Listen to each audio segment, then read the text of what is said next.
Hello and welcome to the Filter Free Podcast. I am your host, TJ Stevens. Well, problematic out of my left earbud. Getting off to a banging start here. Joining me as always, Step ends. Dollar Bill Dave. I touch myself. I just need to clip that. Just Dave leaning for I touched myself. And Timmy C. Goo, goo, goo. Dave's is awesome, and he got a new hat, and it's hilarious.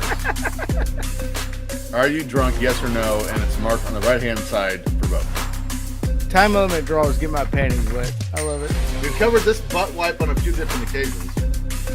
Butt wipe? You don't call people butt wipe anymore? No, I'm not 7. Good news is I've limited the producer's amount to screw us over this, so we're actually going to get to sing along with the songs now. You are welcome. You gotta fight for your right to party!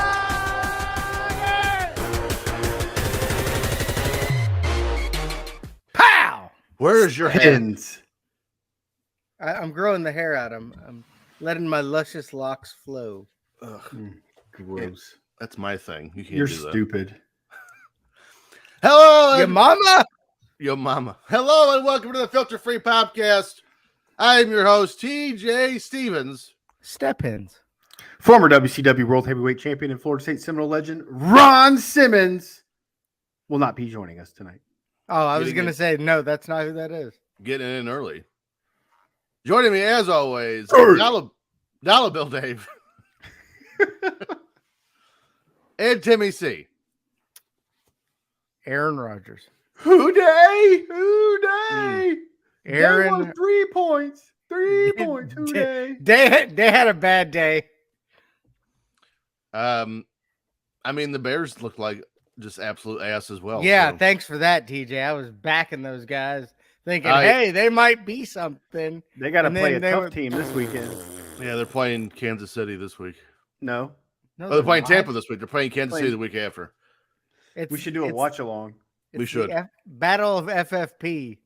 Um, Tampa I- Bay versus Chicago. I posted on Twitter, I've never seen a head coach try as hard to not beat Green Bay as I'm watching Matt Eberflus do right now. Who? Our head coach, Matt Eberflus. Eber Who? shit. He Bless you.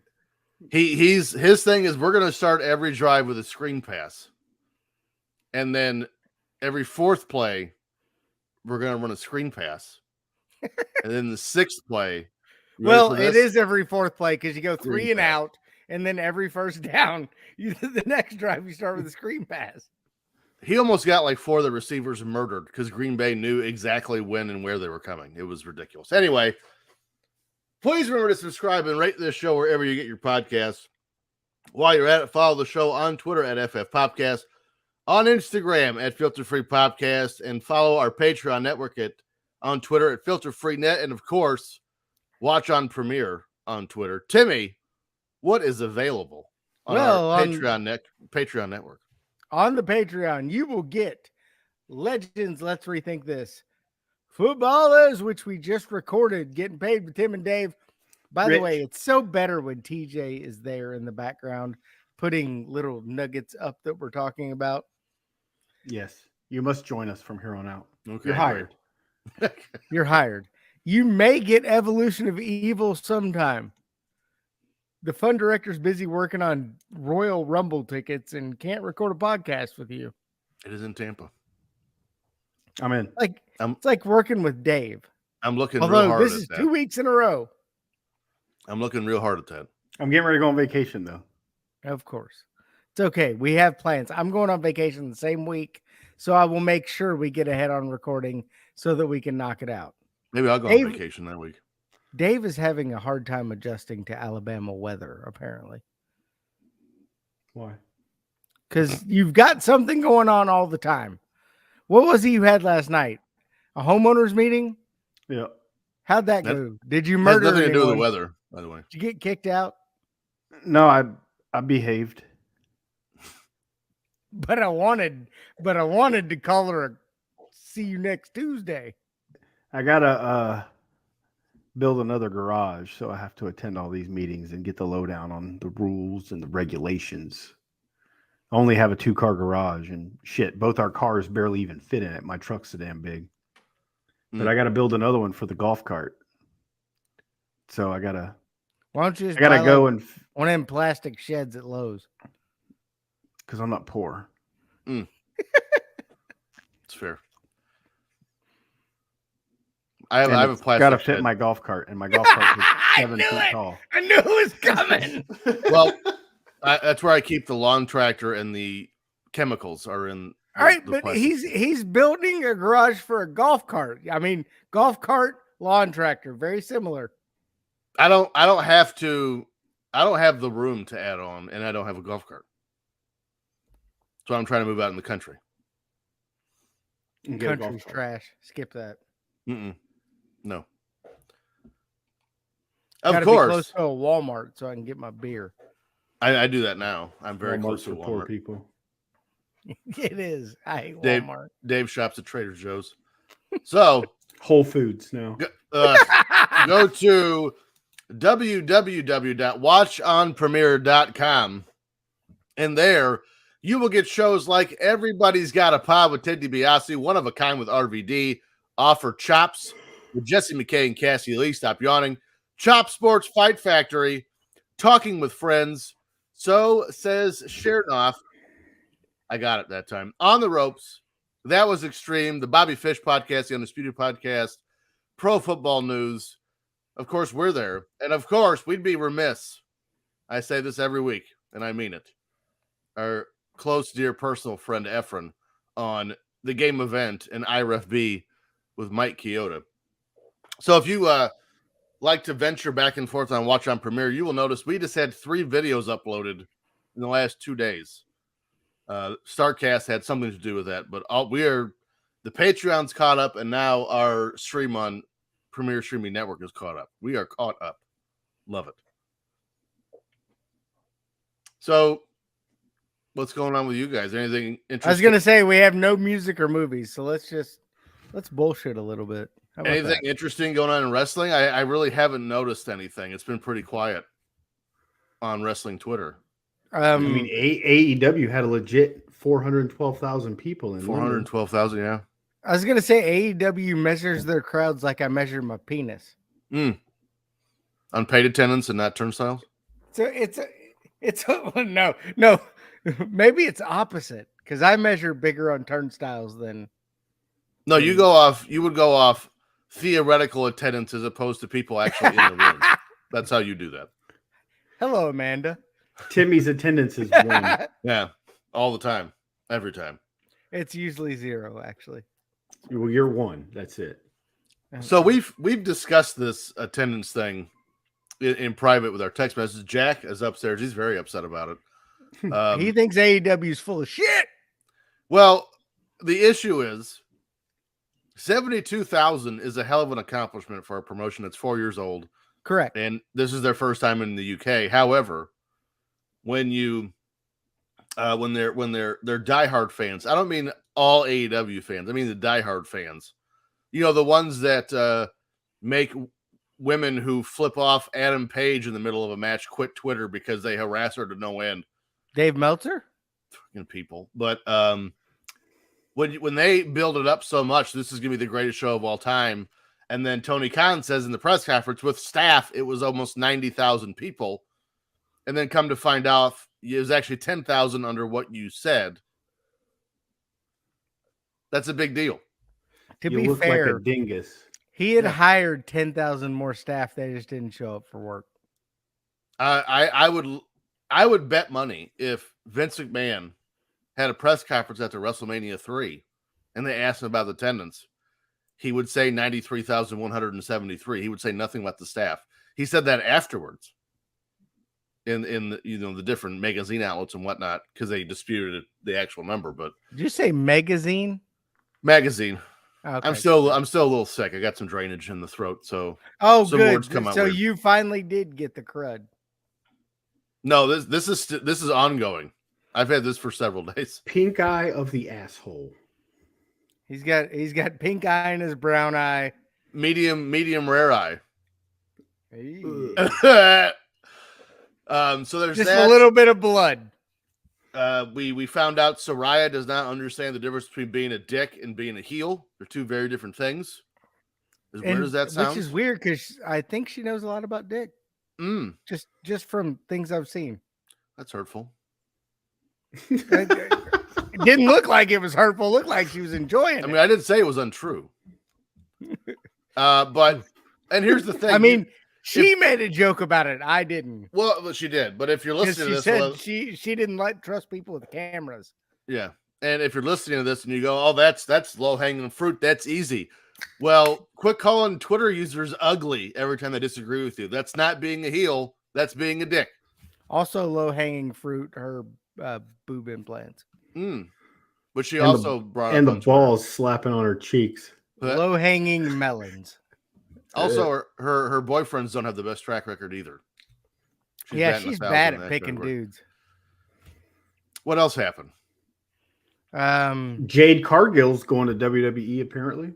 I would say I can't believe that, but after this week, I absolutely believe it. I can't wait for the her and Charlotte match. I really can't. Well, we'll see if she improves in the ring because her ring work leaves a lot. It's okay if she works with Charlotte a carrier. Well, anyone who doesn't think that she's going to NXT immediately and is going to be there for some time is a clown. I'm sorry, what? She's going to NXT. No. Yes. No, she's not. I bet What? she does. She's dangerous. She's going to SmackDown. No. We'll see. I think you guys should make a chest chop wager. I think Becky Lynch winning the NXT title is going to transition into Jade Cargill challenging for it. I don't want to see that. Well, you're gonna like it. And word on the street is Ricky Starks might be looking for new horizons in the future. I'm keeping my ear to the ground on that one. I've heard rumblings. Yeah, I read that on Twitter today. I did, yeah. That's where I saw it as well. Heard he's looking for a good lawyer. Anyone know a good lawyer? Morgan and Morgan for the people. By the people, for the people. Anything else? Are we ready to get 1984 rolling here? Yeah, I told you I wasn't doing any more shows pre 1989. Well, we're doing one now. So I'm sitting this one out. Y'all go okay. ahead. All right. Okay, we'll see you later. This week we're going back to come on, harpsichord. I missed the cue. Hold on. Good Lord. Damn it. It's not like I pitched real hard for that one. September 22nd, 1984. We're going to watch the Mid-South Wrestling. And this one was bizarre, even for Mid-South. However, before we get to that show, let's see what was happening in your world yesterday. Let's run through some events, filter free up first. Stories that missed the cut. September 1st, Willie Totten, quarterback, passed 536 yards and 9 touchdowns. Both 1AA records in an 86-0 win over your Kentucky State. His number one receiver, some kid named Jerry Rice, who had 17 catches for 294 yards and 5 touchdowns, breaking his own total yardage record. Sounds fucking terrible. Just saying. Which part? I saw this week there was a high school Jerry game. Rice. Terrible. There was a high school game this week, and it was halftime. Mm-hmm. The score was 96-0. Wow. Did they bother coming back out in the second half? 96-0. Because if I was the ref, I'd be like, you know what? Just go ahead and stay in there. We're done. I watched the documentary they did on Bishop. Bishop BS.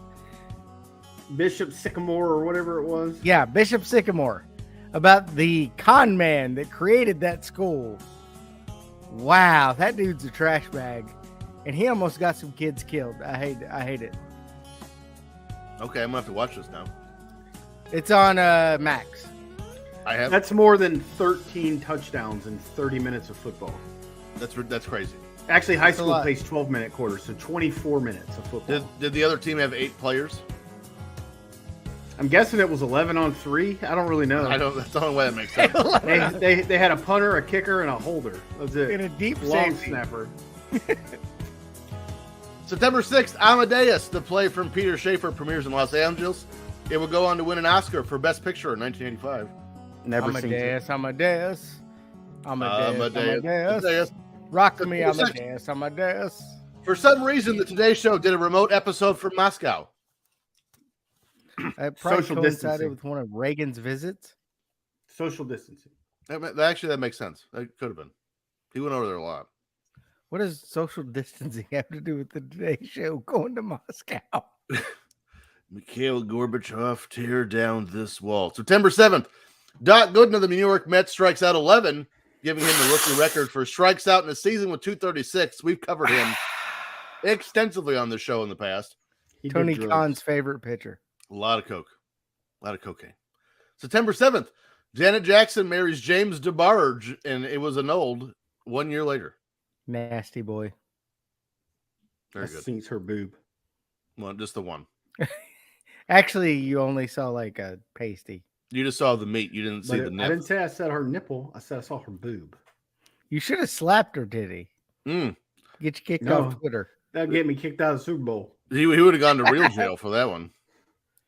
September 8th, Challenger moves to the Vehicle Assembly Building at the Kennedy Space Center. Unfortunately, we know how that ends. Yeah. September 10th, the first episode of Jeopardy airs with Alex Trebek as the host. And now we all know how that ended. That show's overrated as shit. Bullshit. Jeopardy? That's because you can't answer questions. I love Jeopardy. Ever take I'm the man, time Kid out? Jeopardy. I kill it. Kid Jeopardy, I got it. Dave's like, y'all remember that show? You're smarter than a fifth grader. I was getting ready to say, I kick ass on Are You Smarter Than a Fifth Grader? And it's like kindergarten, first and second. Once they get to like third grade, I don't know what the hell they're talking about. A lot of words. One time I almost got on Jeopardy. You would have lost because you're stupid. Probably. No, September that's two actually. September already. 14th. Ken Jennings would have slapped you in the titty. Side titty. September 14th, MTV holds its first ever MTV Video Music Awards with the Cars song You Might Think and David Bowie's China Girl both winning awards. That's racist. Dude, that used to be Can't Miss TV, and I didn't even know it was on the other night. Till the It next was day. on last night. 2 nights ago. Whatever. I used to love watching that. Apparently, my wife is downstairs remodeling the fucking house. What was that? What? Can y'all not get like insulation in your house or? Oh my what? god! I think she Jackson, just body you're- slammed the refrigerator. Jackson cream singing upstairs. He's bringing that back. September 14th, Gene Wilder marries Gilda Radner in France. That's two gingers. Was No she coke. hot? Gilda Radner? No, she was not. Why would you marry her? Look her up. Have you seen him? There's this thing called love. Yeah, and Gene Wilder was not exactly a looker himself. Yeah, but He he was was the- rich. No, Willy Wonka. September Andy was 16th, in Blazing Ooh, I bet Saddles. she had a big bush. That's gross. the hit TV show Miami Vice premieres on NBC. This show got bumped off the show for another TV show premiering this month. I don't know how you bump Crockett and Tubbs. Well, you'll find out later. September 18th, the Pudding Detroit pop. Tigers clinched the AL East title. What did you say? Pudding pop. Unfortunately, that's what I thought you said. September 18th, the Detroit Tigers clinched the AL East title after spending the entire season in first place. That same day, Tim Raines of the Montreal Expos becomes the first player ever to record 70 bases in 4 straight seasons. First off, you're lying. 70 stolen bases, excuse me.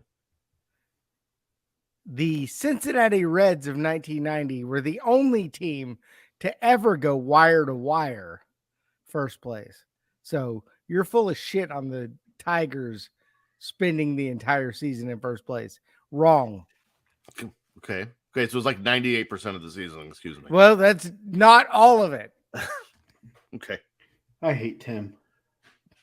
I'm getting there. He's Reds so are stupid. Reds are stupid.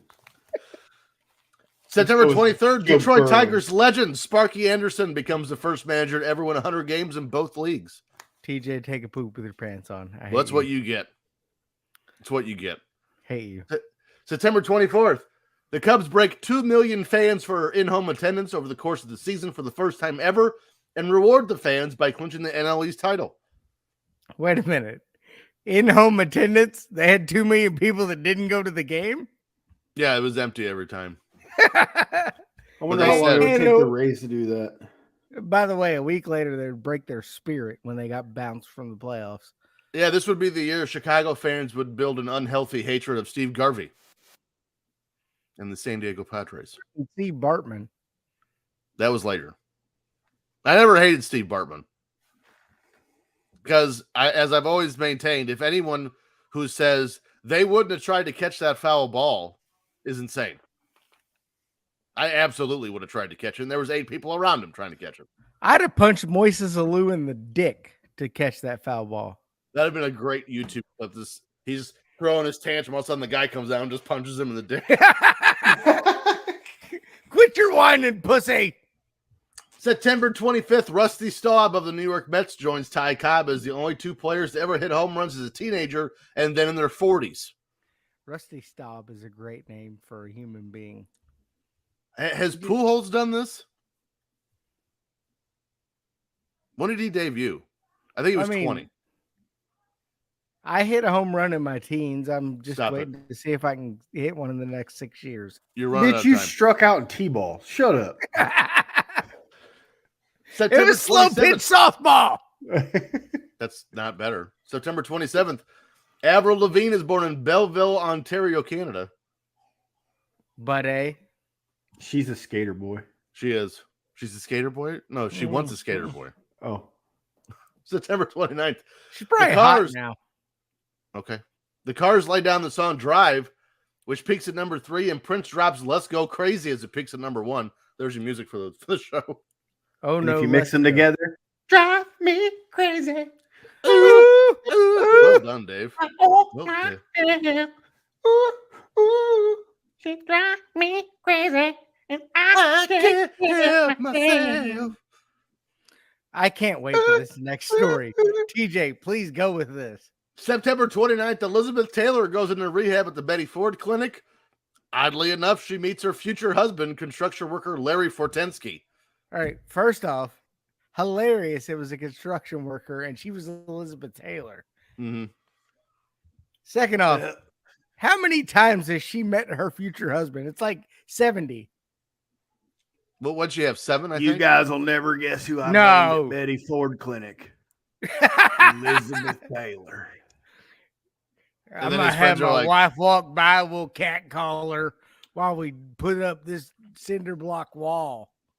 Gave her the jackhammer right in her badge. You have to excuse my name. I'm using the jackhammer. But by the way, at this point, Elizabeth Taylor was probably 70, so that's kind of great. Also, when he told that story, his friends were like, I banged her the last time she was at the Betty Ford Clinic. 3 of the guys in the room were like, I married her 3 years ago. I banged her at the Betty Rubble Clinic. Betty Rubble. The Betty Rubble Clinic. Klondike. I need you So on when that. she was born in 1932, so she was 52 here. Okay, yeah, same thing. September I didn't know 30th. I didn't know she died.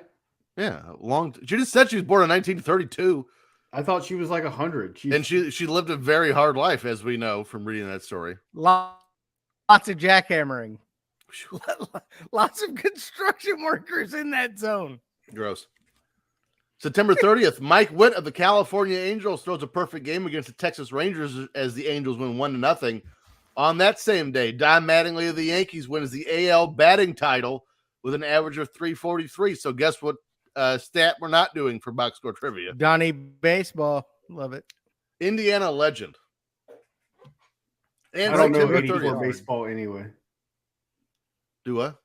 I wasn't really watching baseball when I was 3. Sure you were.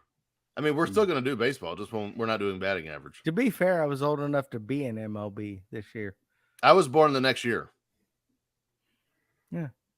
I could have been a rated rookie this year. September 30th, Murder, She Wrote, starring Angela Lansbury, premieres on CBS. She's That hot. show sucked. She say she's hot. Yeah. Angela Lansbury, sexy as hell. I guess if you're into Depends and stuff. Yeah. It depends. You know what really turns me on? Blue hair. That really gets my motor. Hey, she had running. red hair till it turned gray. Let me take a swig here. September 1st. What a month for music. You're welcome, Dave. As we've already briefly mentioned some of the hits of the month, as we continue, as What's Love Got to Do With It by Tina Turner goes number one. Love got to do with with it. it. Her first number one hit as a solo act, which seems impossible. What? Yeah. She'd been in the business 44 years at this point. Yeah. She was 44 at this point, you dick. Yeah. Tina Turner Came out the womb. Gross. Tina Turner revolutionized the music industry in about 3 different decades. Here in 84, her 5th studio album, Private Dancer, was released, and the single from that album, What's Love Got to Do With It, became Turner's most successful hit. This song represented her lone Billboard Hot 100 hit as well. That is crazy. So, wait, she didn't get in the top 100 with, like, I don't know. Well, Quick, name one of her other songs. He's trying to right now. Rolling on a River. What is I know what you're Big talking wheels keep on turning. about. TCR ended up doing a cover of it. Yes. Rolling. No, Proud Mary. That was Limp Bizkit. Proud Mary, stupid. Proud Mary. Limp Bizkit. But see, this is why I think she was part of whatever group it was, the Vandrels or. Well, yeah, I think this is her only one as a single. Jacksonettes. The Turners. The Turner 5. Get the crack. The Turner even though this was over. Even though this was her only top 100 hit, it did sell 2 million copies worldwide. Here no wonder why I knew what her age was. At 44 years old, Turner became the oldest solo female artist to reach the top of the Hot 100, and it was the second biggest single of 1984, behind only, do you know what number one was? When Doves Cry. Yep, it was When Doves Cry by Prince. That was number one. Beat it. I just said When Doves Cry. Dave gets a point. I wanted Tina Turner to beat When Doves Cry. Dave gets 6.5 points for TJ's Trivioki. Mark Millen of the Daily Vault described What's Love Got to Do With It as 3 minutes and 48 seconds of pop perfection. He was wrong. What? He was wrong. He noted that it is a soft synth-driven track countered by Turner's battle-weary voice, barely hiding her cynic in her, and stated that the song reeks of attitude. And cigarettes and Pall Malls. Along with being number one on the U.S. Billboard Top 100 for 3 weeks, What's Love Got to Do With It also spent 5 weeks at number 2 on the Billboard Hot Black Singles chart. I'm sorry, what? Hot Black Singles chart. Oh, Jesus. Never reaching the top because of Prince's When Doves Cry. There you go, Dave cheated. The song received 3 awards at the 1985 Grammy Awards, Record of the Year, Song of the Year, and Best Female Pop Vocal Performance. Dave cheated. He knew the song because of the notes, so I'm going to give him another point. And by the way, it's Record of the Year. Stupid. What?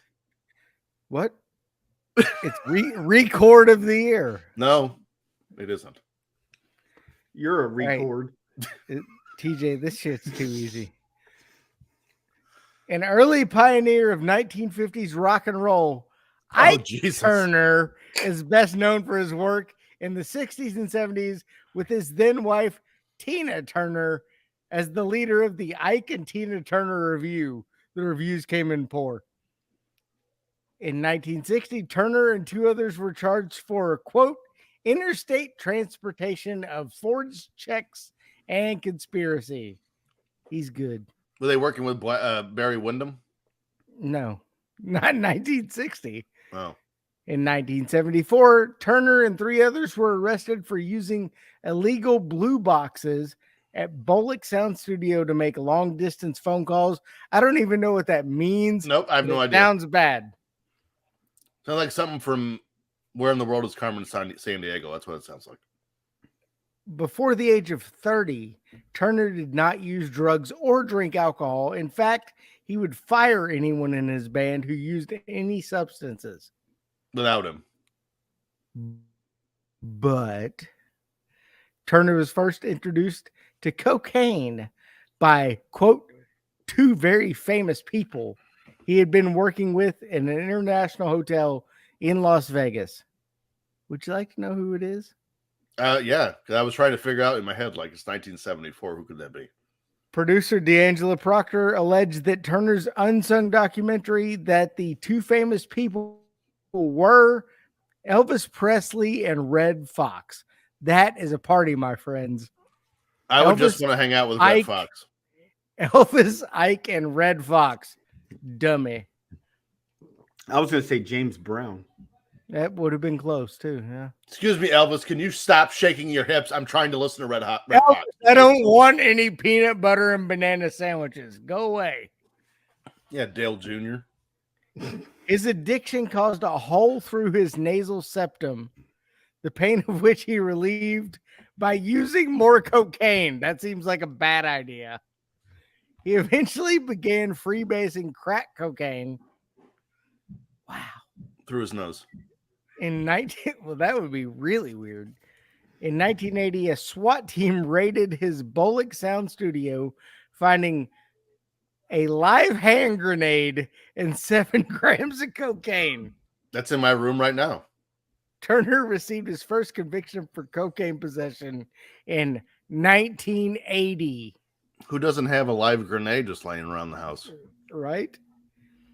In April 81, Turner was arrested for shooting a 49-year-old newspaper delivery man. First off, why are you 49 and delivering newspapers? Those guys used to make a killing back then. But he accused the man of assaulting his wife, Ann Thomas, and kicking his dog. Why you kick my dog? You kicked my dog. I'm in Twitter jail for 2 more days and 14 hours. Guys, I could literally do a whole damn show on Ike Turner and wouldn't need you guys at all. Next week or 2 weeks, I'll be on vacation. Go ahead. He is the fountain that keeps giving. I love Ike Turner. I just don't want to marry him because he might beat the fuck out of me. Yeah. Yeah. Fun. Hit me again, Ike, and put some stank on it. If I may quote. What's love got to do? Ow! Got to do with it? Nothing, apparently. Shut up, bitch. Hit you in the titty. Don't do that. You'll get banned from Twitter or X. Well, let's go to a much more. I don't have a word for it. We'll just move into it. September 3rd. Let's head onto the field as St. Louis Cardinals closer, and that pains me to say, and Chicago Cubs legend Bruce Sutter breaks his own NL record for saves in a season with 45 as the Cards beat the Mets 7-3. The record stood until 1991 when St. Louis Cardinals closer and Chicago Cubs legend Lee Smith broke the record. Who? Lee Smith. Bruce Sutter pitched in a day when all closers looked like either homeless fishermen or like Forrest Gump when he decided to end his run and go home. He would be in the latter on that one. If you're also confused how Sutter got to save in a 7-3 win, that's because back in those days, the closers pitched 2 and sometimes 3 innings. Sutter was born in Lancaster, Pennsylvania on January 8th, 1953, and was a 3-sport athlete at Donegal High School where he played baseball, football, and basketball. He was the captain on all 3 teams and was the starting quarterback for the football team. He was drafted by the Washington Senators at only 17 years old in 1970, but Sutter decided to play baseball instead at Old Dominion University. Eventually, Sutter dropped out of school, like you do, and played semi-pro ball at Lancaster. In September of 1971, Chicago Cubs scout Ralph DeLulo signed Sutter. At just 19 years old, Sutter had to have surgery to repair a pinched nerve in his throwing arm, and then found after surgery his pitches were no longer effective. He learned how to throw a split-finger fastball, and after being nearly released by the Cubs, Sutter's new pitch was nearly unhittable. I mean, Sutter was good and all, but the dude never recorded 1 save against the Tampa Bay Rays. You're right about that. Trash. Just saying. Sutter appeared on his 13th Baseball Hall of Fame ballot. Sutter appeared on his 13th Baseball Hall of Fame ballot in 2006. Bruce Sutter. Sports writer Matthew Leach of MLB.com referred to this ballot as Sutter's best chance for induction and pointed out that Suter would only be eligible for 2 more Hall of Fame ballots.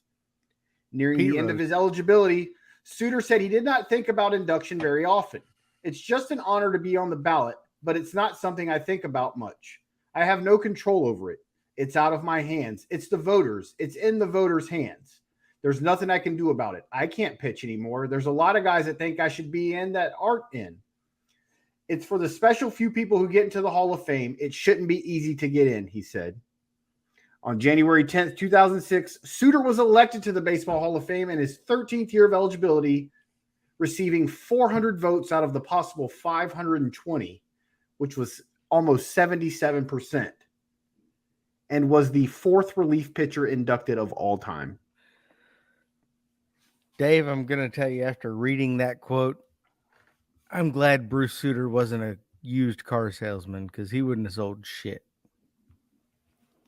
I mean, you can buy a car if you want. I don't know. I don't really care. I'm kind of good. There are guys who probably deserve it more. I played for the Cubs, so that should automatically drop me out. Terrible. By March, I probably wouldn't buy this car. It's shitty. It's only got 1 bucket seat. It uses a lot of gas.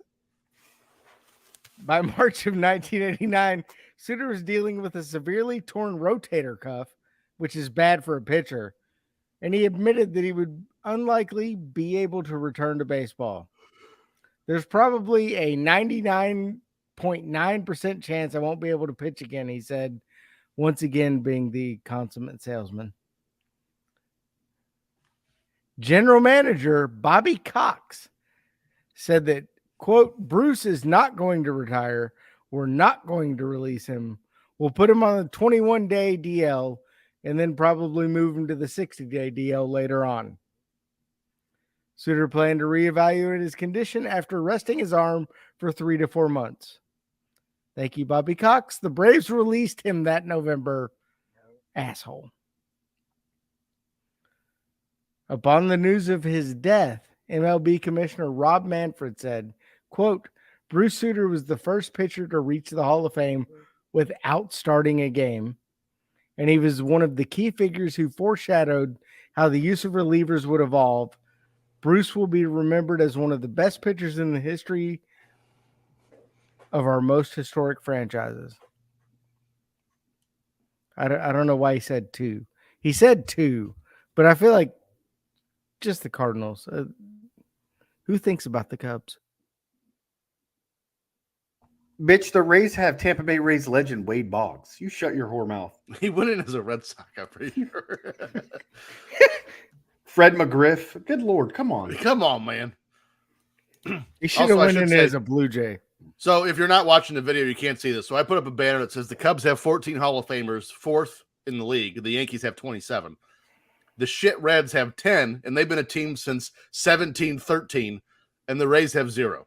It was 1870. And I immediately corrected you because Wade Boggs and Fred McGriff, there's 2 right there. Manny Ramirez will be in one day. There's 3. I don't know if Manny's getting in. Oh yeah, drugs. Yeah. Fucker. Yeah. But let's stay with baseball. We're having such a good time here. September 17th, one of the greatest power hitters of all time, Reggie Jackson, records home run number 500, the 13th player to accomplish the feat. It's kind of crazy with the proliferation of power and, of course, the steroid scam of the 90s. Reggie Jackson gets kind of lost in the discussion of greatest power hitters, but over the course of his 21-season career, few hitters did it as well as Jackson. Coming out of high school, Reggie Jackson was a highly recruited prospect after being a standout in football, basketball, baseball, and track. In 1962, while playing running back for the Cheltenham High School, I don't know why I put the in there, Jackson injured his knee. It's like the Ohio State University. The Cheltenham High School. He was told by doctors he would never play football again. Of course, he went on to come back and play in the team's final game of the season. And in that game, he didn't injure his knee again, but he did break his back, breaking 5 cervical vertebrae. He was told he would never walk again, but later that year, he played baseball and batted .550 and threw a handful of no-hitters.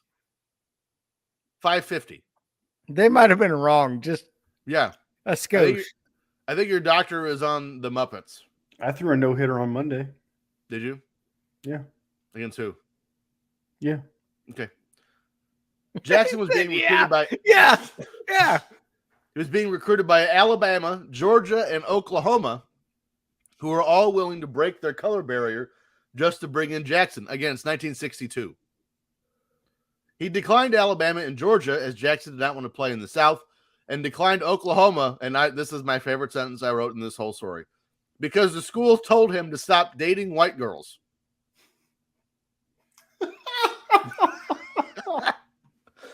So he went to play for Arizona State on a football scholarship. While playing football, Jackson expressed interest in playing baseball to ASU baseball coach Bobby Winkles, great name, who agreed to give Jackson a look. One day after football practice, Jackson went to baseball practice and hit a home run on the second pitch he saw while still in pads. Jackson was named Mr. October for his clutch hitting in the postseason with the Oakland A's and the New York Yankees. Jackson helped Oakland win 5 consecutive American League West divisional titles, 3 straight American League pennants, and 3 consecutive World Series titles from 1972 to 1974. Jackson then helped the Yankees win 4 American League division pennants, 3 American League pennants, and back-to-back World Series titles in 77 and 78. In 7 years, that dude won 5 World Series. That's a lot. That's a lot. He's good. And Most notably, being a Jackson hit runner. Jackson hit 3 consecutive home runs at Yankee Stadium in the clinching Game 6 of the 1977 World Series. Trey Parker caught that ball. I was just say, basketball legend Joe Cooper was at that game. That's right. Over the course of his 21-year MLB career, Jackson led his teams to first place 10 times and suffered only 2 losing seasons. That's unheard of. And I think that's when he was with Baltimore and California. I must kill the queen. Oddly enough, let's talk about his less than stellar film career.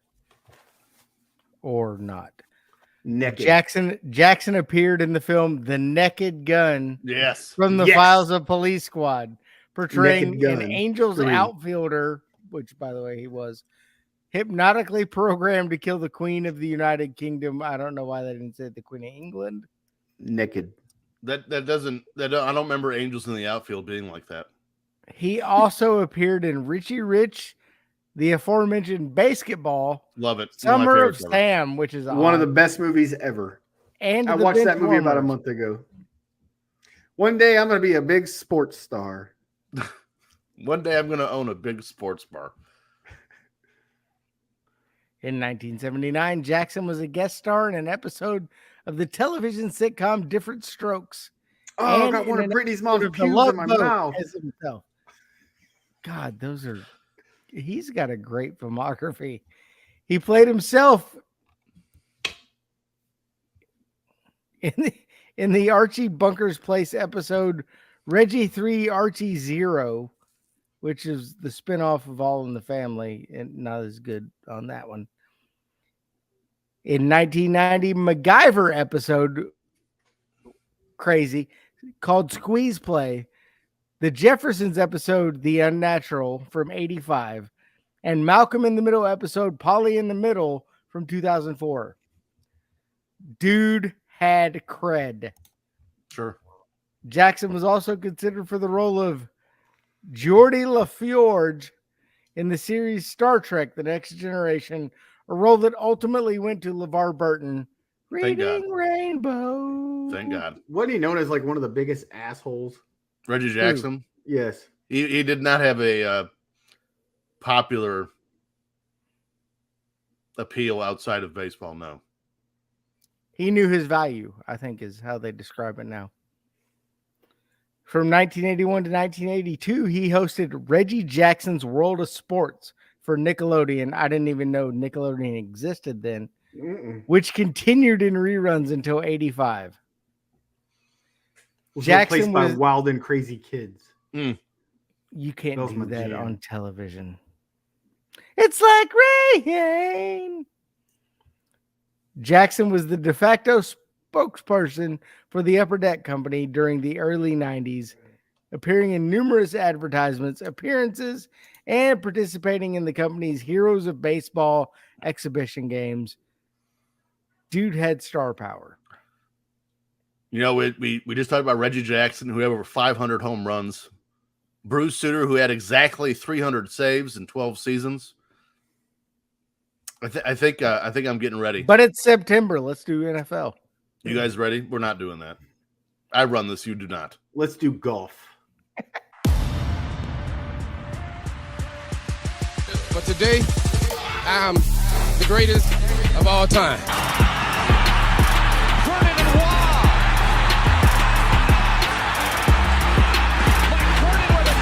Here it is. H. Pressure with three. Winston's going to run the ball. Makes a guy miss. Come down to get over the second rafter, off the floor, nothing but net. Through the window, off the wall, nothing but net. You like that? You like that? I like that. You gotta like that, right?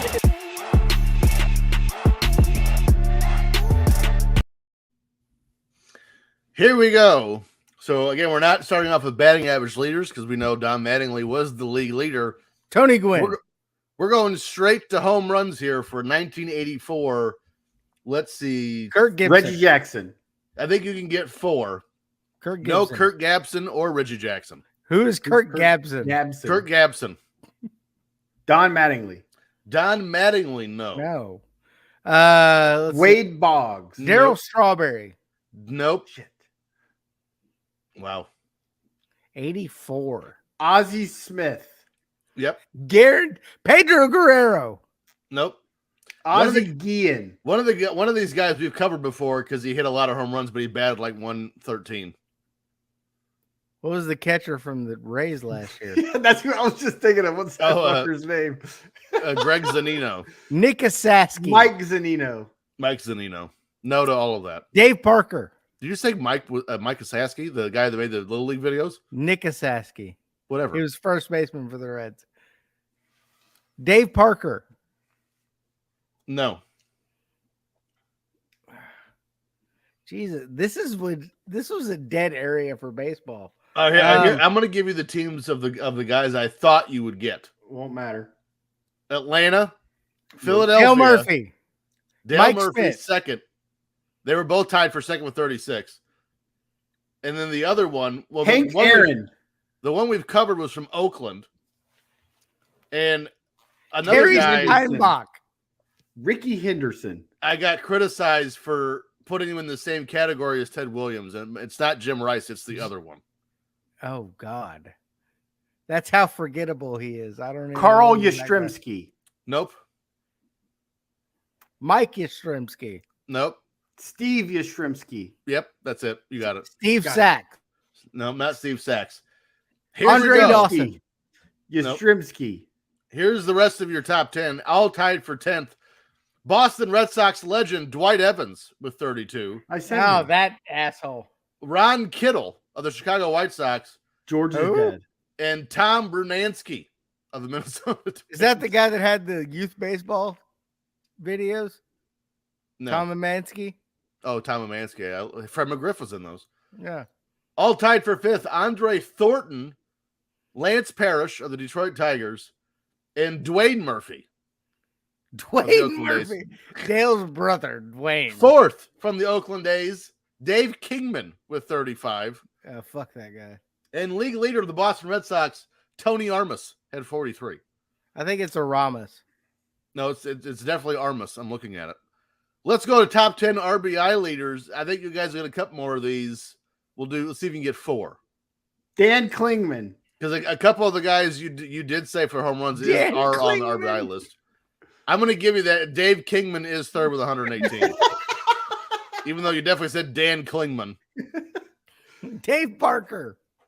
Dave Parker, no. Parker Lewis can't lose. To the surprise of no one, there are no Reds on this list. Carl Yastrzemski. No. Jim Rice. Jim Rice, 2nd. Wade Boggs. There's 2. Wade Boggs, no. Donnie Baseball. Don Mattingly tied for 5th, 110. That was One my more. next pick, you asshat. Tony Darryl Gwynn. Strawberry. No to both. Doc Gooden. Mike Zanino. Nope. Carlton Fisk. Actually, he was still playing here, but no. Holy He's shit. not a good hitter. I mean, he played until like 92. Albert Bell. No. Reggie Bell. Nope. Alan Trem. Andre Dawson. Wow. Philadelphia, Montreal, Minnesota. Michael Jack Schmidt. Mike Schmidt tied for 8th. Come on. 106. We got it. Here's the rest of your top 10. You By need the way, at least there's get three one, Red Sox. Timmy. Come on. 3 Red Sox in the top 10. Number 10 is Dwight Evans, 104. Who? Tied with Mike Schmidt, Gary Carter of the Montreal Expos. Ah, fuzzy 7. head. Kent Herbeck of the Minnesota Twins, 107. Fat ass Kent Herbeck. Thank you.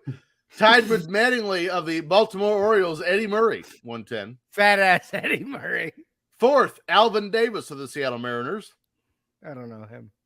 And 1st, Tony Armas of the Boston Red Sox at 123. Let's see if let me pull this and see if we can just skip saves. Oh yeah, we're gonna skip saves. Well, let's go straight to wins. Because there's no Bruce Sutter. and Roger that's it. Clemens. Well, they're gonna get Jesse Orozco or Ron Davis. So we're gonna go to wins Nolan Ryan. 2, 3. Nolan Ryan. Roger Clemens. Ron Darling. No and no. Dave Stewart. Dave Stewart. No. Dave Rigetti. He's on the saves list, and I just said that. Mike Spaghetti. Mike. Friedrich. Or what? Friedrich. Whatever. Mom Whatever the guy Spaghetti. from Detroit. There are Friedrich. two pitchers here on here from Detroit. Jack Morris. Jack Morris tied for 4th with 19. The Bird. Friedrich. Whatever his name is. Oh, Larry? No, it's what the hell's his name? well, you can quit thinking about it because he's not on here. Oh, well, shit. The one fat guy, the Hispanic fat guy. Fernando Valenzuela. Fernando Valenzuela. No. He's not on there. No. What? He had like Babe 2 good Ruth. years. Again, if I give you the name, he ain't on the list. Dave Steeb. Dave Steeb. No. Good guess, though. I like that one. Timmy said one earlier for RBI or home run leaders as a joke. Brett Saberhagen. Brett Saberhagen, no. I said one is a joke for home run leaders. One more guess each, unless you want Rick teams Bell. first. Carlton Fisk. Nope. Here we go. Here's your top I'm trying 10. to think of RBI baseball guys. Tied for 9. Doyle Alexander, Nope. Bud Black, Nope. Mark Giants Langston. legend Bud Black. Nope. Mark Langston, the guy who was traded for Randy Johnson, Royals legend. Milt Wilcox, and Nope. Dwight Gooden was 17. I said Oh, Doc Good. Doc Gooden. Did you? No. Okay. Tied for No, 6. but he did sing cocaine, so He did. Dan Kinda Petrie of the Detroit Tigers had 18. Frank Viola with 18. And Mario Soto of the Cincinnati Reds with 18. great changeup. Tied for 4th with Jack Morris, Burt Blyleven had 19. Tim Wakefield. And your league leaders with 20, there's 3 of them. Mike Boddicker, Joaquin Andujar, and Rick Sutcliffe all had 20. I literally Bunch heard of two those gingers guys. on that list. I don't like it. And that was box score trivia. We're going to go into the final story in the wheelhouse. Here we go. This is one of the ones Dave's been waiting for. September 20th. This month was a great month for Ooh, debuting pop. television shows. We did, we mentioned The Murder, Jello She Wrote. Pops. And, Ooh, and, yeah. The darndest thing. I'm really trying to talk over him, and it's not working. My Vice was one. And one of the biggest shows of our childhood, Ghost of our Dad. age, is the Cosby Show. If you haven't got the Jello Pop hint, Shoo-ba-doo-ba-doo-ba-doo-ba-doo. he's Pudding Pop. unfortunately, Right. the realization of the monster that is Bill Cosby that came out in later years has since tainted his career as well as this show. But there's no question that the Cosby Show paved the way for shows with predominantly black casts and has been described as inspirations for In Living Color, which I love that show, and The Fresh Prince of Bel-Air. Fire Marshal Bill. Yep. It has also Let me been tell you credited something. It has also been, where was I at? Been credited for reviving the sitcom genre and put NBC back on the map for primetime rating success. The show is centered around the Huxtables, a black upper-class family in Brooklyn Heights, New York. The father, Cliff, is an obstetrician, and his wife is a lawyer, Claire. What? The fact that Cliff is an obstetrician. Yeah. Shocker. The couple have 5 kids, Sandra, Denise, Theo, Vanessa, and Rudy. On top of being a well-written and acted sitcom, the show also tackled real-life issues, like Theo having dyslexia, which was inspired by Bill Cosby's son, Ennis, who fought dyslexia. The character of Sandra was created after Bill Cosby wanted to express the accomplishment of successfully raising a daughter who graduated from college, so she's a vanity character. Over the years, The Cosby Show has generated $2.5 billion in television revenue, including $1 billion from television advertisement and another $1.5 billion from syndication. Because you see, the kids, they're eating the pudding. The pudding pop. By the way, TJ did that way better than you. Well, I never said I was a Bill Cosby cosplayer. Hats off, TJ. That was good. The show's portrayal of a successful, stable black family was praised by some for breaking racial stereotypes and showing another part of the African-American experience. However, it was criticized by others, including Henry Louis Gates Jr., for allowing white audiences to think that racism and poverty were problems of the past. What? For all 8 seasons, The Cosby Show aired on Thursdays at 8 p.m. In its first season, the show was the beginning of a Thursday NBC schedule that was followed by Family Ties, Cheers, Night Court, and Hill Street Blues. Murderer's Row of television. Yes, right good there. Lord. Except for Hill Street Blues. Who gives a shit? I don't even know what that is. That's the only one I never heard of. The other 3? It was like the predecessor for Law and Order, but not as good. The Cosby Show is also one of only 3 television programs of all time that were number 1 in the Nielsen ratings for 5 consecutive seasons. The other 2 are All in the Family and that trash-ass American Idol. I was just going to say. I find it odd that All in the Family and The Cosby Show were the what? That's weird. What does it say for us as we've progressed as a society that the 2 first shows were All in the Family and The Cosby Show, and then our generation grows up like, hey, we want to watch people be terrible at stuff. Let's watch American Idol. I was just thinking, like, we really like white people and we really like black people. Because All in the Family was like highly racist. Well, that was the point, right? They tackled societal issues. Yes. Yeah. TJ, too easy. I'm not gonna bite. Okay, good. Whew. Pudding. Stop You it. see the kids, Jello. I don't think it's the kids that have to worry. It's the women. R-A-P-E. During the series run, the character of Cliff Huxtable. Damn it! If you take this pill, you won't feel a thing. He put it in their drink. It's fine. During the series run, the character That's not fine. That's not fine. That's not the response to that. That is not the response to that. That's fine. It's not rape if Whatever. you drink the pill. Yeah, they didn't know. What? I don't know if we can air any of this. Eat this Jello, whore. Ah, taste this pudding pop. Why does this taste like GHB? Gross. also, why is there a hole in it? Why's your dick in? Oh! Yeah, we can't air any of this right now. Sure we can. During the series run, the character Cliff Huxtable frequently wore an array of knit sweaters that were often brightly colored and featured abstract, asymmetrical patterns of themes. Gross. They were dubbed Cosby sweaters, a term that is used to describe sweaters that are generally gross, deemed garish, and unappealing, much like Cosby himself. They're still called Cosby sweaters. Yeah. In May 2008, Cosby's daughter, Evan, auctioned a batch of the sweaters that her father had kept on eBay. They have since been gathered up for GHB testing. Sorry. Is that real? No. I was going to say that was incredibly stupid on her part if that is true. Reruns of The Cosby Show have been pulled from several networks and venues as a result of Bill Cosby sexually assaulting several women with pudding pops. In November 2014, TV Land pulled the series from its lineup, which that's a sign things are getting bad. Quote, episodes have been pulled immediately for the foreseeable future. TV Land even removed references to The Cosby Show from its website on Wednesday afternoon as the scandal accelerated.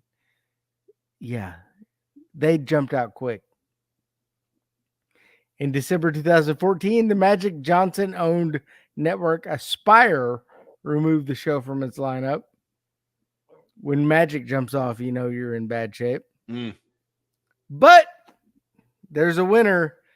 TV One, which I don't know who that's owned by, but I bet they're winners, began airing reruns of Cosby Show on May 2017. It is the only American network to offer the series, but it's also available on Amazon Prime Video and Philo. Hey guys, we could be the only ones in the Cosby Show market. What are we waiting for? They're also re-airing Jello Pudding Pop ads.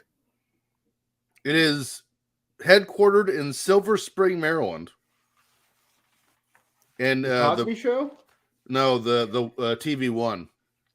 And the channel or the programming targets African American adults with a broad mixture of original lifestyle, entertainment-oriented series, documentaries, films, music performances, and reruns of sitcoms from the 70s through the 2000s. So there you go. Weird. All right. For those of you who may be wondering, like, boy, I wonder how they feel about Bill Cosby. We a long time ago we did like a whole 10-minute segment on the show, talking about how ridiculous it was. He got the technicality thing. So Bill Cosby. I think we all said we hope he died. Yeah, he's a dirtbag. Pretty sure that's how it went.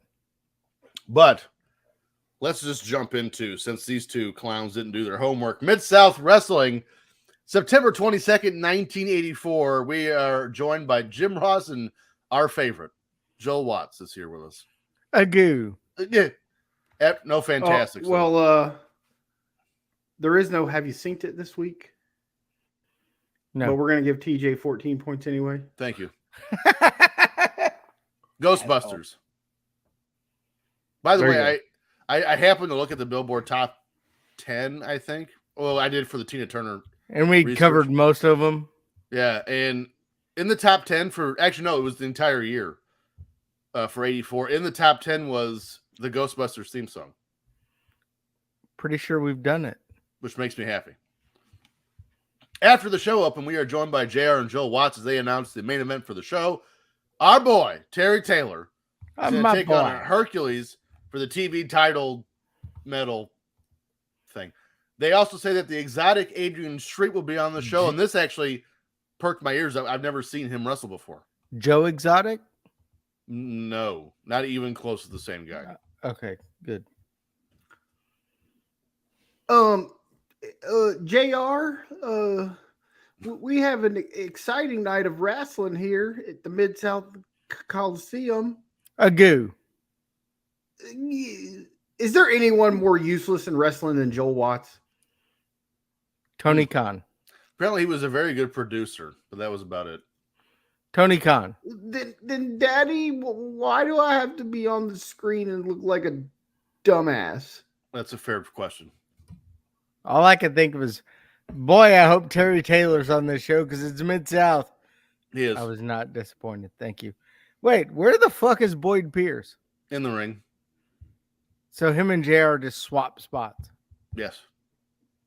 And JR over here sweating his ass off while Baby Watts has a fan. Just you can see it blowing on him. And JR's just sitting there going, I'm dying. I got meat falling off the bone. Then we go to a clip from last week's show. It's Master G and Butch Reed have an altercation. Sorry, Brown, who? huh? Master G? Yeah, Master G. I thought you misspelled it. My No, bad. Master G has his fist taken up to his shoulder. Make him say, And is attacking Butch Reed as Reed starts bleeding. nah. Makes you wonder if that's where he got his name. Master G. Never heard of him, so I did some digging. Me too. Apparently, after retiring from the CFL in 1980, Master G, whose real name is George Wells, started his wrestling career. Ah, that's where I've seen him before. After a short-lived run here in Mid-South, he ventured over to the World Wrestling Federation, where he was mainly used as a preliminary wrestler on Primetime Wrestling, although he did have a little success when teaming with Lanny Poffo. It's the poetry. He was also the first regular tag team partner of none other than Bret Hart. Nice. That was a shitty tag team. I already hate this guy. Master G whooping up on Butch Reed, which I was shocked by. So Bill Watts says that Master G comes in looking like a mafia person. I'm not sure Bill Watts has ever seen a mafia movie then. If he thinks that George Wells looks like he's in the mafia. They're famous. Mafia people are famous for taping their fists. They're white. Is that too? Master G, like Dave said, would go on to job in the WWF just a year later, but he was involved in the WrestleMania 2 Battle Royal He was. between football players and Andre the Giant. That was very nice. And I think Bret Hart was there too, but he got eliminated. And Master G, Joe Watts, I love him. He's talking about Master G's big stick. I'm so confused. I hate him. I hate Joe Watts. Joe Watts I love canceled him. wrestling for me. Look at Master G's big stick that he's strictly using. for the entertainment factor. I love Joe Watts. JR, he's got a big stick. What's he gonna do with his stick, Oh gosh, JR. He's done stuck it up Butch Reed's butthole. It's What? Every time you hear JR and Joe Watts together, Joe will say something and you just expect JR to just go, Jesus. I would like to see Joel Watts from 1984 calling wrestling with JR from 2023. Oh, it'd be great. God damn, boy. Listen here, What dumb the shit. hell are you doing? But he doesn't. That's what is upsetting. Maybe that's why they broke him off from Excalibur. He never said anything negative to Excalibur. If there's one person who should, it's him. And he never did. It's upsetting. Now we Tope Macarena Supercita. Was there a Macarena in the middle? Now we get an interview between JR and Master G. I will give him this. He's huge and describes his experience in Japan. And now he turned down a $5,000 contract to wrestle at MSG to whip a nickel worth of booty, as he said. Then he trashes that was the Cosby JYD. term at that time. Oh. Then he trashes JYD and lays out his plan to clean up the put Mid-South. a nickel in your booty. Ew. Not in. You be shitting nickels. Now we have Hercules, Buddy Landel, and Butch Reed in the ring with some guy in a suit and mask. That's obviously Jim Cornette. And for some reason, Cornette's just standing there and not talking. Of all the people that's in the ring, he should be talking. Butch Reed is screaming for Master G as we get ready for the next match. I'm so confused. Reed's cutting a promo. Hercules is posing. And someone's throwing feathers on Butch Reed. What is going on? Buddy Landel and the Feathers.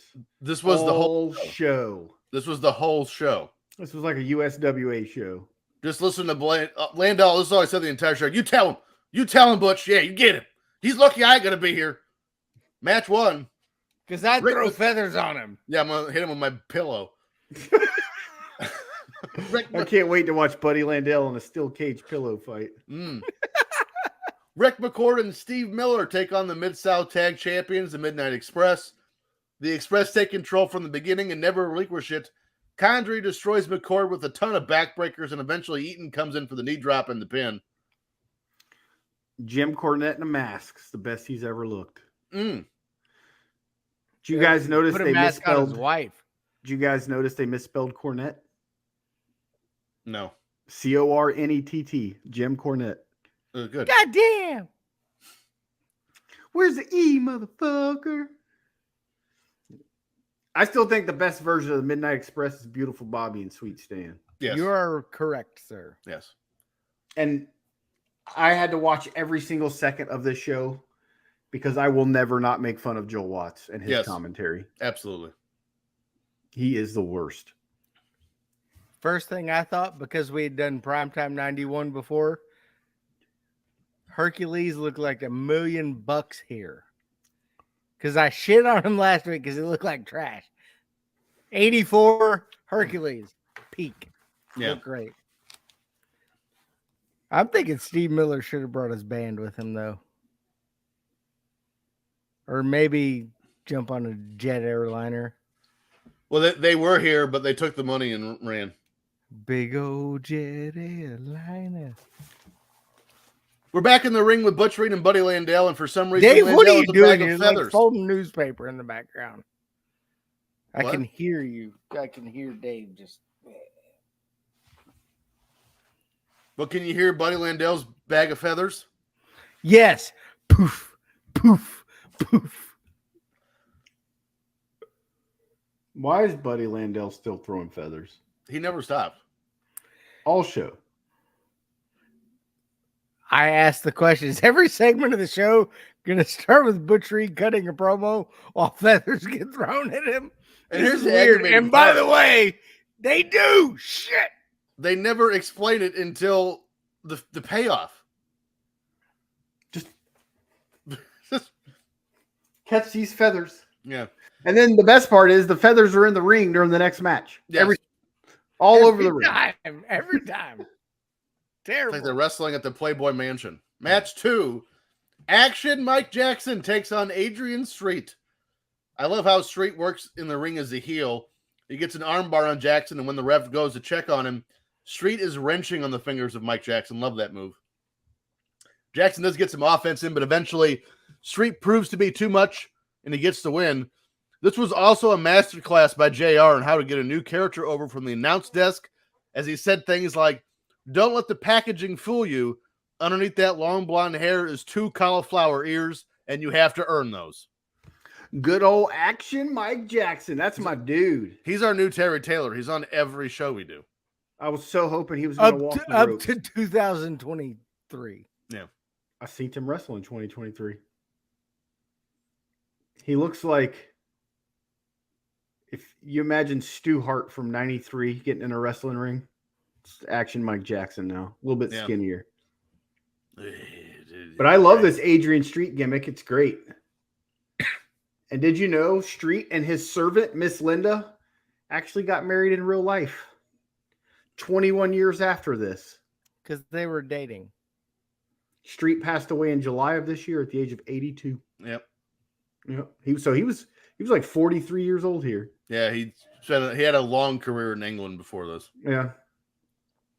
But it was so good. Street won pretty quick. I was just pissed. Mike Jackson didn't walk across the ropes. That was lame. Mm. So if you want to look up the magic that is Adrian Street, Rhino Video did they worked with Memphis and what was the place that Macho Man wrestled before? ICW. WW. Yeah. They worked with them and they did a video in like 87 and it was just like music videos done by wrestlers. Adrian Street does a great working his gimmick video and the song was called "I'm So in Love with Me." It's great. Actually, I have a card from ICW in 1982 framed on my wall. Yeah. So Boyd Pierce dressed like $1 million here. He's got some sort of fancy suit with it's red and It wasn't blue covered in clouds this time either. yeah, So that's and a he solid step spoke. up. His voice must have hurt after speaking here. Yeah, he didn't just go, "Here's Bill." But with Adrian, I can't imagine this gimmick getting much heat in Mid-South Wrestling in 1984. Mm. I think they'd be very open to that Sure. character. And did they say that Adrian was from the Royal Forest of D? Sounds like our fun director would enjoy that place. I'm gonna leave that one live. Match 3. Dale Vesey and Don Saunders takes on Brickhouse Brown and Johnny Mantell. Double D. I have to admit, when they announced Mantell, I said to myself, "Man, Ken Mantell looks different." And then I realized it wasn't Ken Mantell.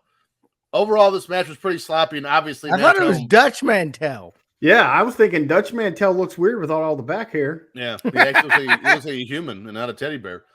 Mantell and Brown get the win after a side rush and leg sweep from Mantell.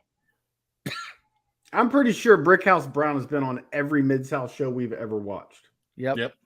How did he not get on any real TV? It's a great question. That was real TV. And you got to love how Suplex wins a match back in these days. Suplex. Mm.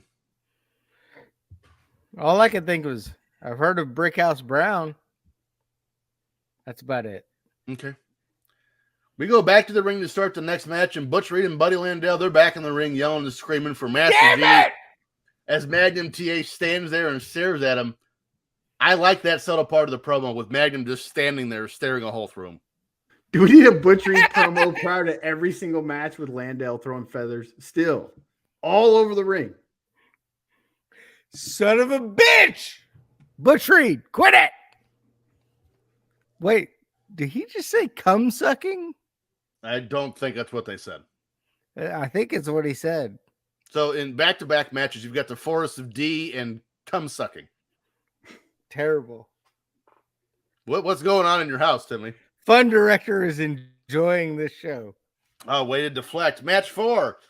Art Cruz takes on North American champion Magnum TA in a non-title match. When TA came out, they said the North American title weighs 27 pounds. Why? They're underestimating. They're pushing Cruz as an up-and-coming challenger, but Magnum has control for most of the match and hits the belly-to-belly for the win. Why did they feature champions on TV against prelim wrestlers back in the day? It's called a jobber match. You don't put a champion in the ring with a jobber. You do a lot of It's times. dumb. And why is no one sweeping up these damn feathers? There was an opportunity for like a Bissell. Mm. Magnum's career had 2 more years after this, and it was over. Yep. Crazy. Oh, look. Another suplex for the win. Suplex. Art Cruz, or as his friends know him, Little Dutch Boy. Nice. Great haircut. And they talk about the North American belt. They aren't kidding. That thing is heavy. I've held it. 27 pounds is underestimating. It's every bit of 40. Well, do you know it doesn't weigh 40 pounds? What's Terry up next? Taylor. He's nuts. Match 5. I would have feels like it. I would have sometimes. killed myself in 40 matches. Match 5. Terry Taylor defends the TV title medals against Hercules Hernandez. Apparently, the medal is missing as Dr. Death let it get gross, so it's getting refinished. The crowd was absolutely into this match, and as Taylor gets the upper hand, we get a ref bump. This brings out Dr. Death with a football helmet on to start attacking Taylor. Which is weird. It's the stupidest thing I've ever seen. Hercules holds Taylor as Williams swings the helmet, swings it like a Miles like Garrett, yes. was like he was trying to murder him. And he hit him. He hit Terry Taylor swinging a football helmet. McCord and whatever his partner's name from earlier came out, and they got beat up. The beatdown continues till Brickhouse Brown and Magnum TA came to the rescue. Why do we always have to see this tool, Terry Taylor? He was huge in Mid-South. This match would have been a squash in WWF with the Red Rooster versus Hercules. Rooster barely beat the Brooklyn Brawler at WrestleMania 5. It's true. But I thought nothing was better than Dr. Death coming in wearing a helmet. He looked so stupid. It was the greatest TV of all time. It's funny how in sync we are, Dave. I said crazy. This is the main event, but WWE would have a lower mid car. Of course, Terry Taylor getting his metal polished. What a dumbass. Better than his knob polished on TV, I guess. No, it'd probably be better. I don't want to see that. JR says this match could be a main event anywhere except WWF. Yes. And what is Dr. Death doing here? Why the hell is he wearing a football helmet in a wrestling ring? And then I said, good Lord, they're Myles Garretting him. He pulled his helmet off and started smacking him with it. Yeah. So the last match wasn't the main event? He said it was the main event. I would love to know how they worked a football helmet swing to the head. Myles Garrett. Matt, did they ask Mason Rudolph how to take Yeah. it? Mason Rudolph. How do you take that? Match 6, Butch. A concussion. Yeah, you don't. Match 6, Butch Reed takes on Master G. Landell is still blowing feathers everywhere. Is that David Hasselhoff? Why? I have so many questions. No, I see his wiener. What? Why is it up here? Reed keeps insulting Master G, and this promo is taking forever, and it doesn't make me more excited for the match. It makes me wonder if it's even going to happen. Eventually, Landell leaves, and out comes Master G. Less than 3 minutes after the match starts, Landell interferes and gets Reed disqualified as the beatdown is on. Reed goes to the top as Landell holds Master G, and of course, Master G moves. Reed and Master G are on the floor. Then Master G tars and feathers Landell in the ring. That's what the feathers were for. Great. More Master G and Butch Reed. Just what we need. The best part of this was Reed almost dropped an F-bomb. He was close. Yep.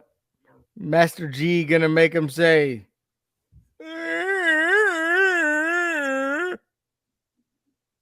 nah. What are you, Dave? What are you doing? Are you doing? showing us Valentine cards? What is going on over there? It's just the 80s, man. Okay. Thank you. If he Is dies, that he Dolph dies. Lundgren? Yeah. Is it my turn? Yes. We go It's off my the air- turn. We go off the air with a Rock and Roll Express music video as they proudly pose with their gold. Is that a Datsun? I think so. Jokes aside, they were It's a absurdly over here in 84, and I believe they would continue their feud with the Midnight Express after this. Oh, that's a Porsche. Yeah. This show wouldn't have been complete without a Joel Watts package. Damn. By the way, what kind of bar are the Rock and Roll Express hanging out in where there are two jukeboxes right next to each other? Well, they had to ride one to the ring. Remember? First show. Yep. First show we ever did was that one. For show. Second show, Naked Gun. Yep. For show. Diana Well, Hart. If you enjoyed this week's episode, please let us know. Give us that 5-star review wherever you get your podcast. Make sure to follow the show on Twitter at FF Podcast, on Instagram at Filter Free Podcast. Follow our Patreon network at Filter Free Net, and of course, at Watch on Premiere. As for us, you can find us all on our social media platforms at Ken Call on Dave is in jail. Timmy C. At Timmy C 1979. Dave. At Dave in the HSV. And I am at T Stevens 91. Next week, we're going to cover WWE main event from September 4th, 2013. The Middle East is in conflict. The Goldbergs hit the airwaves. Farm Aid is back, and so much more. This has been the Filter Free Podcast, and so long for now. Joke of the week. What do you call a bear with no teeth? Gummy bear? Gummy bear. I got one. Nerds. TJ gets 9 points. There you go.